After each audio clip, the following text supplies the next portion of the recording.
Okay. Okay. Your loved one is extremely ill, and without an organ transplant, they will die. You have two options. You can be put on a wait list and tell that special someone to hold on, or illegally obtain an organ from the elusive black market. Everyone has had a family member or friend in the hospital. Everyone knows at least one person who might have needed a major surgery, including a transplant. You always want to help them right away. 8 months ago, I lost a family member who was not able to receive a transplant in time. Today, I will urge you to support the legalization of human organ sale. First, I will demonstrate the need to change the current system. Second, I will propose a policy to meet that need.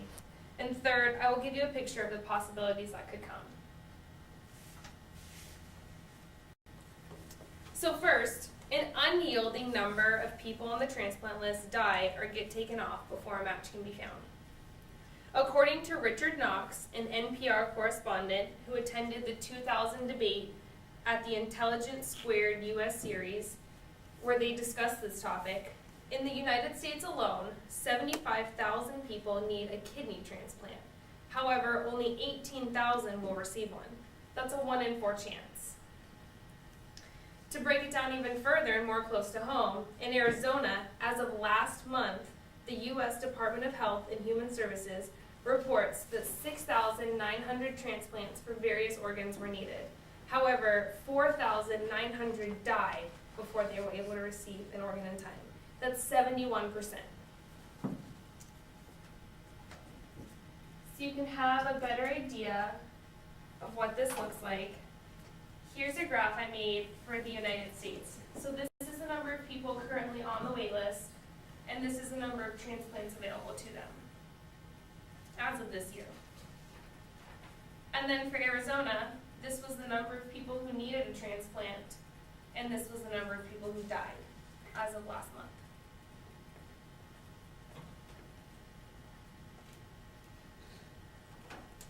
Intervention is needed to bring these numbers down, and it's needed today.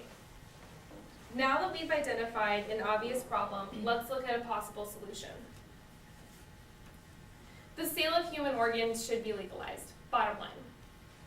With this, a third-party organization would be funded, maintained, and regulated solely by the government and medical community.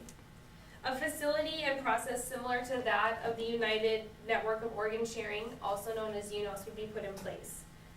There would be board-certified doctors and surgeons always on staff to perform these surgeries. Most importantly, there would be a numerous number of standardized tests to ensure that the individual donating and selling is qualified. For example, a seller couldn't be terminally ill, currently have a treated or untreatable disease, a history of disease in the family, drug addicts, things like that. The assurance of quality, ready to transplant organs would be the mission of this policy. NPR coverage of the same debate states that Sally Satel, a psychiatrist and resident scholar at the Enterprise Institute, who is also a firm believer of supporting this, is quoted, "Many people need more of an incentive to give, and that's why we need to be able to compensate people who are willing to give a kidney to a stranger to save a life. We're not talking about classic commercial free-for-all or free market like eBay. We're talking about a third-party payer. For example, today you decide to give a kidney, you'd be called a Good Samaritan. The only difference in that model is that once you give your organ, your retirement account is wired a certain sum. End of story." Based on the evidence I just gave you, this is a win-win scenario for all parties involved. Not only do the people who can afford these transplants get them, but those who can't and must wait on the list have a greater chance of getting their organ before it's too late. Now that I've proposed this policy, let me explain the benefits when you choose to support it. With the sale of human organs, more people are given the opportunity to live. The goal of a policy like this is to dramatically decrease the number of unnecessarily deaths brought about due to lack of the resources. Instead of that 71% dying here, what about 50? Then maybe as the years increase, what about 40, 30, 20, and 10? Edward Nelson, who is the author of Financial Incentives for Organ Donation, says, Arguments in favor of financial incentives for organ donation are founded in the hope that such a system would increase the supply and therefore secure basic ethical concern of saving lives that may otherwise be lost due to lack of resources. According to UNOS, the average wait time for an organ match is 4 years.